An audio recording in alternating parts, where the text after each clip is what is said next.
This is kind of the way I feel after this week and all the marketing that's gone down. Other than that, boys, strap in. We're in for a long one today. Once again, thank you guys so much for tuning in. If you're interested in all things pinball and how to become a better pinball player, start right now by subscribing. All right, let's go ahead and start out with discussing animations and artwork. Now, according to the reveal stream that was on Jack Danger's channel Dead Flip, they talked about that the animations were 50% assets taken from Hot Wheels City, which is the YouTube claymation or stop motion cartoon in which the pinball machine is based off of or inspired by. And the other 50% is animations that are made in-house. Now, if you happen to catch any of the stream or any of Straight Down the Middle's content on their first unboxing and their first impressions, you'll see that the animations, you know, for me, they look okay, but a lot of people are saying that they really enjoy what it is and what it looks like. You know, and I personally have nothing against it. I'm just not a huge claymation fan or a stop motion fan. The only thing I've really been interested in about that is Robot Chicken in the past. I mean, overall, the animations for a lot of people, it seems to be the standout thing, which is surprising to me. I thought it would be one of their weakest assets. But I will say that the animations do seem to flow pretty well with the overall art package. Their color schemes are on point. You can tell exactly what they're going for. I mean, the whole thing, it's Hot Wheels. They definitely follow the direct color schemes from Hot Wheels, and the colors really do seem to pop. That being said, I feel like we need to dive a little bit further into the art package. For me personally, I'm not a big fan of the cabinet artwork, and the main reason why for that for me is that it just seems overly simple, overly plain. I mean, it's in person, I'm going to assume that the color scheme really pops. Like I said earlier, the color scheme actually does come together pretty well, but overall, just compared to other pinball machines and the artwork that's out there right now, this just really seems very basic and very simple. And I don't know if that's a result of what they were going for. I mean, it could be, but at the same time, they're marketing this pin as being super fast and it's exciting, it's Hot Wheels, you're going all around the city, and it just feels like this artwork doesn't really convey that to me in terms of thinking that these Hot Wheels or these cars are going fast. And even looking at the back box, I just feel like this back box itself, the artwork, it's just, there's not a lot going on. And I feel like it might have been better maybe if they do some more layering. I don't even know if that's a word for artistic.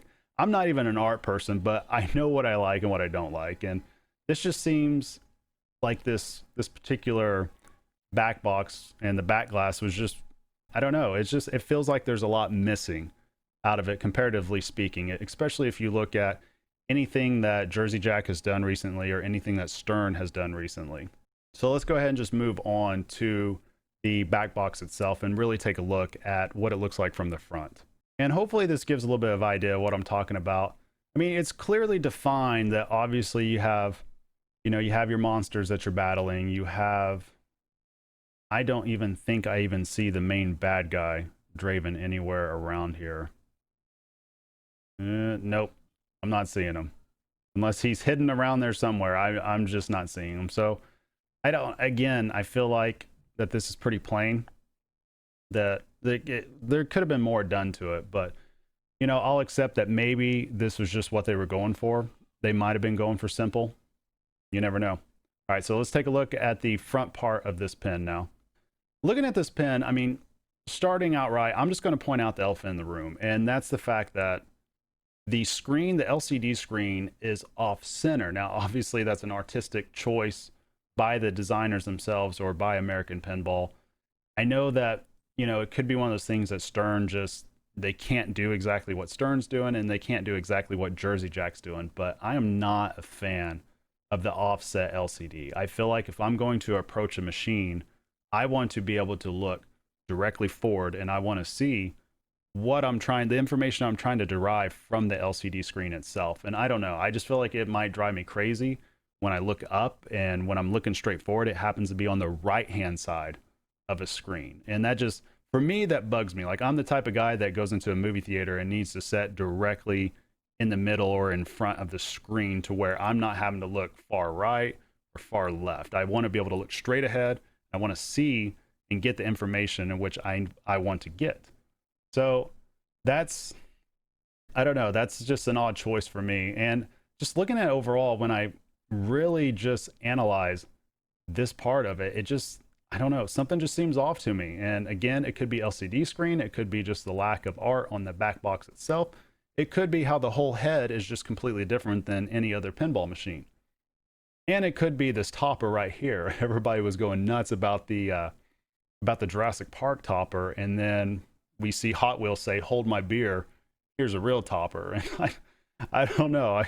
Hopefully, I don't know if that's the topper that comes with the pen, or maybe it's just a placeholder topper. So we'll see. Time will tell. Before we keep going, I'd like to thank the newest sponsor to this channel, Flippin' Out Pinball, your authorized dealer for all things pinball. Flippin' Out Pinball carries many different brands, including Chicago Gaming Company, Stern Pinball, Jersey Jack Pinball, American Pinball, Multimorphic, and Valley Dynamo. They also carry the Escalera that can help you get your product up and down stairs quite easily. Be sure and contact Zach at flippinoutpinball.com, or you can get a hold of him at 812-457-9711. All right, guys, let's get back to it. I will say that the LCD does a really good job at showing the general features to what you need to accomplish in the game. Taking a look at the LCD screen itself, you notice on the left-hand side, it has 5 different objects that you need to accomplish within the game itself. Now, on the top part, that's noting the pop bumper hits that will qualify your boosted scoring. The next one down is collecting cars, which can be used for mystery, for extra ball, for car chaos, which car chaos is part of the overall wizard mode. And the next one down is the loop shots that are there to qualify the loop crash multi-ball. And the next one down is your build track for your track builder multi-ball. And the one at the very bottom, it notes your race position for victory lap multi-ball. And other things of note as well. On the right hand side, it shows not only your gears, it shows your epic features as well, which is your cars, your ramps, your pops, and your loops. And it shows what I believe is called your tachometer at the top, or your RPMs, to where you can see where your boosted scoring is generally at. And that feature right there, it can keep going up or it can decay over time as well. So I really like how this LCD ties in the features and gives you enough information that can lead you the right direction. Another nice touch I really do like about this game is that it has an option on it to where you can collect cars. And I believe that they mentioned that there's upwards of 463 total cars that you can collect. Now, what I'm not clear on is if you can save those cards like in a profile to where you can see what cars you've collected over time, or if this just happens to be just one game or one standalone game on its own. But either way, it's an interesting thing that you have little things that you can collect along the way. And I think it would really be cool if it was coded in that you could actually keep those cars like in the car case and be able to look back and see what cars you've collected over time, because it would be really cool if certain cars had a drop rate on them to where maybe there's one car in which you can get it like 80% of the time, but then you could have another car in which it's less than 0.5% that you would actually collect it. So something like that would give a different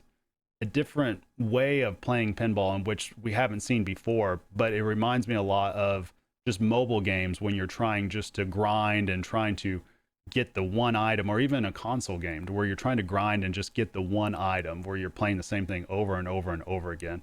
And that could be something that would be pretty cool for pinball that I don't believe has been done before, but this pen has an excellent opportunity to be able to capitalize on that.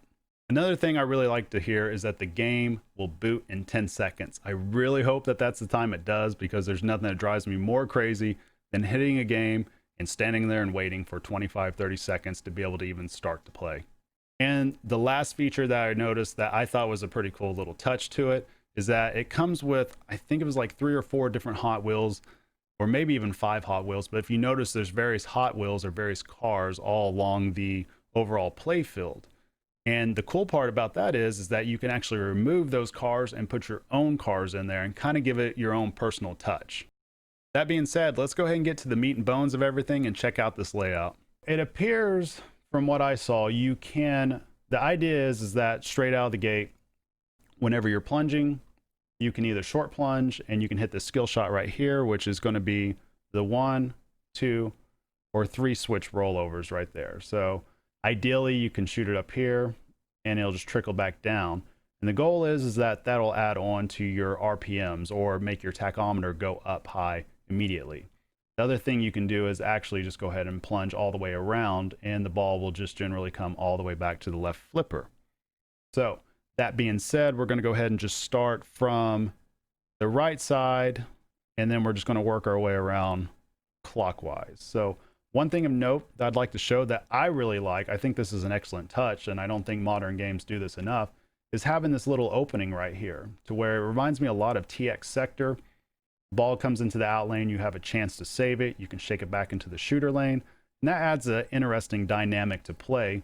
And I really like the idea that a ball can be saved in both directions. It doesn't have to just be to where you try to kick it back into the middle of the playfield. You can actually give it a good shimmy and get it back into that shooter lane, and then even then do another shot to where I'm not sure if it would let you do another skill shot, but I'm really hoping it'll at least let you up your RPMs again. That would be a really nice touch that I think is, I just think that would be a good touch compared to what else is out there right now.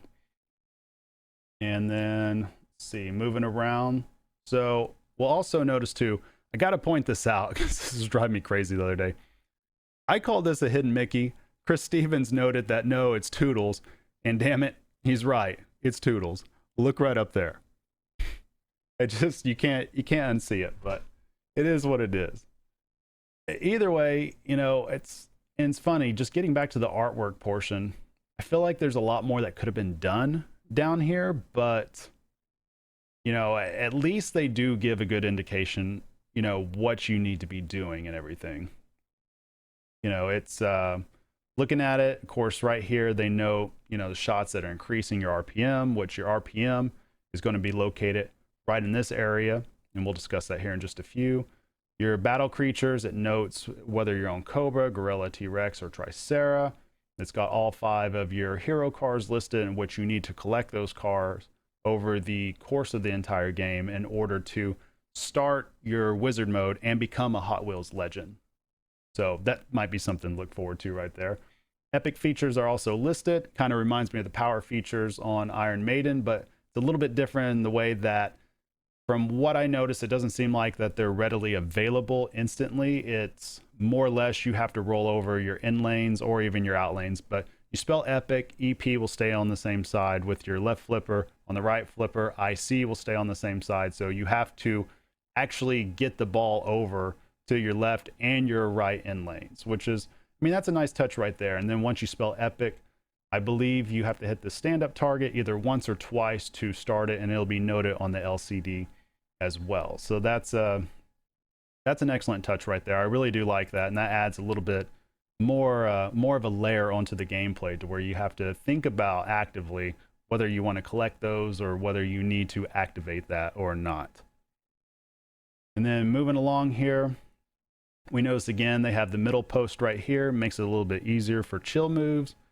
You know, and I really feel like this game's going to lend itself to long ball time, seeing how you have an opening in the shooter lane and you have the middle post right here.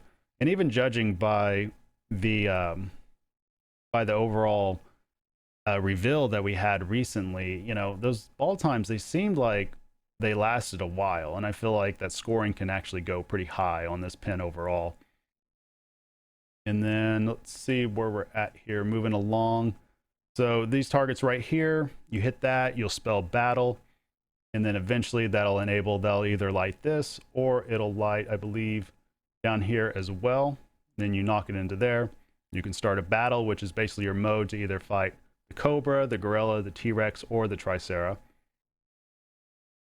And you'll notice too, you know, the geometry of this shot, and I can't remember if that's concave or whatever it could be called, but you know, it really seems like with the geometry of the shot, and I didn't notice the other day, if we're really looking at it here, I didn't notice anybody shooting at it actively. It felt more like everything else was being shot at, and then battle just happened to be lit just because of all the bounces coming around. So, you know, overall, I feel like with this type of design, the game's not going to play chaotic necessarily, and that you're going to accidentally light battle a lot without even actively having to go for it.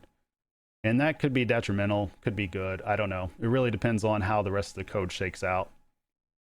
And then, let's see here. Let me go ahead and back up so we can explain where this left orbit goes to. So this left orbit right here, it's not only your checkered flag for winning victory lap or starting victory lap multi-ball, but it's also your 6th and 12th place finishes when you're advancing in on that. As you can tell, there's a spinner here also, and it'll lead all the way to the top to this magnet right here. Now, sometimes the magnet will hold, sometimes the ball will just keep on traveling to this ramp right here. I guess you could call it a ramp, and it'll go down this plastic habit trail. I don't even know what we can call it. I'll just call it the plastic area, coming all the way down the right to the right flipper right there. So that'll allow for some combinations, you know, whether you're going left orbit and then into left inner orbit, or left orbit into this build track shot. You know, there's those are kind of the combinations that you might be able to see from here. And then your inner left orbit right here is your 2nd, 5th, and 11th place advancements. And that pin, or that shot will actually lead all the way around to right here in front. I guess if you hit it slow enough, it'll go into the pops. You hit it fast enough, it'll just loop all the way back to this right flipper. So that'll give you a chance for a lot of catches. That'll give you a chance for a lot of loop passes. And that seems to be right there one of the quicker shots in the game from what I saw. And then the next one over is your build track, where they have a VUC right here. And this is an interesting thing. Whenever the ball gets hit in this VUC, it will kick up and back on to this little, to the orange ramp, or to the orange habit trail. Somebody needs to correct me on that. But anyways, it'll lead back to your left flipper. What I did notice a little bit though is that it seems to be, you know, a certain fail percentage on that. There were several times in which it completely just came off the whole ramp itself, or it just basically just fell back down to this area right here. So keep that in mind when you're playing this game. If you get into that VUC at all, don't count on it to necessarily get back onto this little trail here to lead back to your left flipper. Be anticipating, even in multi-ball, that it may not do that necessarily. And then moving along, we also notice the car targets right here. And I believe, yep, there's one right here. And I think there's another one right here. So there's 4 total. You got one here, here, right over here, and up here. And then it goes without saying, of course, the main mech of the game, or one of the mechs of the game, is the car kebab. I'm not a fan of that. I still, even when the first videos came out and that thing just spun and spun and spun, it just drove me crazy. And even looking at it now, I know that they toned it down a little bit, which is great. I still don't know, the mech, I'm not a fan of it where it's at. And I haven't thought of what they could have done better. It just, for me, it just seems like, even if you're playing, it may not be distracting, but just watching a game, like my eyes are either drawn to the toodles in the middle, or it's drawn to the spinning mech. And then that mech is actually right on top of the RPMs. And the RPM is, this is an interesting, you know, part of the game right here. It's a step target that I believe it takes 7 or 8 hits starting out. And you hit it so many times, that's what will up your scoring or your TAC overall, which we noted earlier on the LCD. And that'll basically just make your scoring higher for different modes or for whatever you're trying to do in the game. And it seemed like that point total would decay over time. But I do feel like, even though they are saying like there's supposed to be a risk reward to it, I felt like overall, just watching the game and watching the geometry of it, and you know, I could be totally off, because watching the Dead Flip stream, it felt like that the game was kind of floaty overall. It didn't really feel like that the pin played fast, but yet when I saw it on straight down the middle, the game seemed like it played really fast. So maybe it's somewhere in between. Maybe my eyes were just deceiving me. Maybe it's the video that just made it seem a little bit slower than what it was. But I feel like that this shot isn't near as risky as it could have been. If you remember what the Star Wars targets look like, that was risk, because it was guaranteed that that ball's either going to come screaming back at you, or it's going to go at such an angle because of the geometry of it that's going to make it totally chaotic or send the ball into disarray. And I don't feel like, from watching the videos, that this does this necessarily. So I got a feeling that when it comes to revising the code a little bit, that they might have to address this, because I feel like there's a potential exploit, because you can keep getting Redline Mania ready, which is what these targets are used for, and which Redline Mania in itself is just, I believe it's a 40-second free-for-all and hitting different jackpots and until your flippers die. So think Cherry Bomb from Guardians of the Galaxy, kind of. And I feel like that therein lies a potential to really exploit this by using multi-balls just to build it up. And then once you're out of multi-ball, because you have that coverage of ball saves and all that, you can pretty much just at will keep backhanding like build track, or just keep looping out and then just do your RPMs and get back into Redline over and over and over again. Now, if you backhand RPM somewhere around the P to the M, because of the way that that shot is, it's going to pretty much just stay right here. And because of the way that this is angled, or along here on this wall, it returns pretty easily back down here to the left flipper. So I feel like all day long, it's just backhand the P and the M. And I mean, you can even see the angle that it's at. It's going to be awfully hard to hit that and even have it come screaming back at you. Most likely that angle is going to shoot back off this way. So if you can get into that M, it's going to hit off here. And it's just, I don't know. I feel like it's a very safe shot. And realistically, shots up the middle, especially if it's wanting you to go after that shot a lot, I feel like that there needs to be a little bit more risk in doing that. And possibly what it's going to be is with the coding, they're going to have to up the amount of times that it takes to hit that. That could be one of the things that happens. And then moving along to the kickback, this is where you have your boost scoring, super jackpots, specials. I noticed something whenever they were playing on the Dead Flip stream, that when they were in one of the multi-balls, I believe it might have even been track multi-ball, the very first jackpot that was hit happened to be here, and it took the jacks, instead of it being like 3.5 million, which is what it was saying on the screen, it was something like 45 or 50 million points for that one shot. So I was interested in that. Maybe I missed something in which, you know, by hitting that shot, they already had something boosted and it just kind of stacked on top. But then at the same time, up here, I noticed that this shot during the same multi-ball with the ball up in the pops, it actually ended up collecting a 60+ million jackpot. So I still got to figure that out. But this seems like obviously it's callbacks to any game, even Guardians of the Galaxy again on the kickback. And that one did seem a little bit quick. You can backhand it, and pretty much anything on this game is backhandable. So that's, I mean, that's something that can be exploited as well, especially if you can backhand any type of kickback target like that. And then moving on to the ramp here, this is your 3, 8, and I believe 10. Yep, it's 10.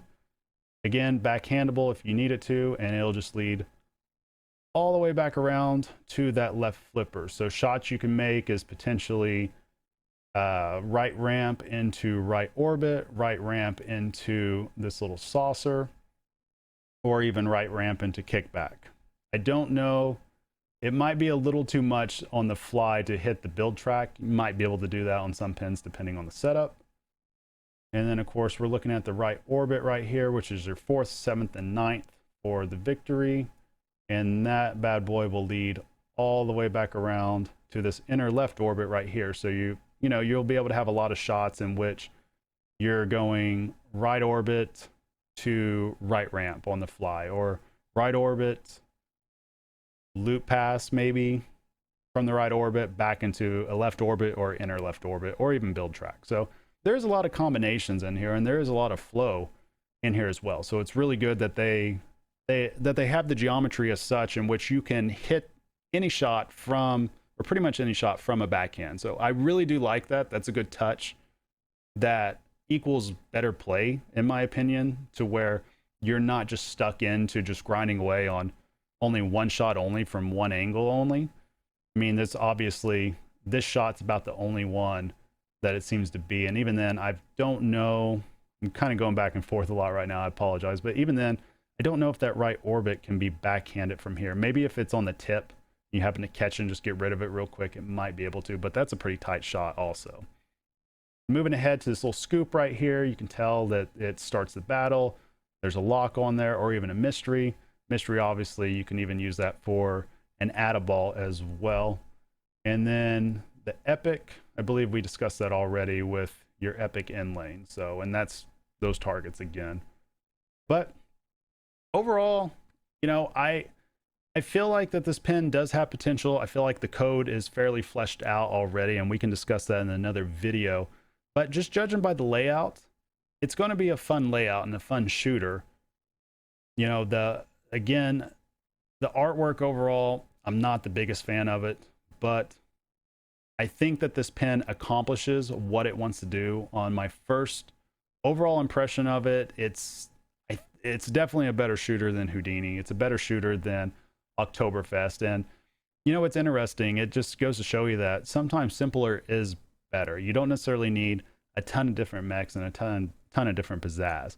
Now, where this game really stands out, and I haven't mentioned this yet, and I was saving this for last, is just the overall light package on it. And it's unique because I was telling somebody this earlier that I don't think I've ever seen a light package quite like this before, with the 3 LEDs and the fire look that it gives, the inserts. I mean, that's a really cool deal, and I really hope that that becomes the industry standard for a lot of pinball, because it's a really neat touch. I feel like coders can really exploit that to make the game really pop, and I can't wait to see something like that on a better overall art package, because I feel like that would make the whole game itself really pop. And by having a great light show and even a great art package, and I think we can all agree on this, that sometimes that is enough on its own to cover up some other flaws within the game. And you know, this game is, of course, not without its flaws, even when it comes to just looking at the overall package. And, you know, for me, mainly it's, you know, I feel like down here, something could have been done a little bit different. They do a great job of showing what you're supposed to do to where you can look at it and it's easy to understand. I just wish that it wouldn't necessarily look like I'm looking at Toodles from the Mickey Mouse Clubhouse. That part just bugs me. And this mech, it's still, for me, it's got to go.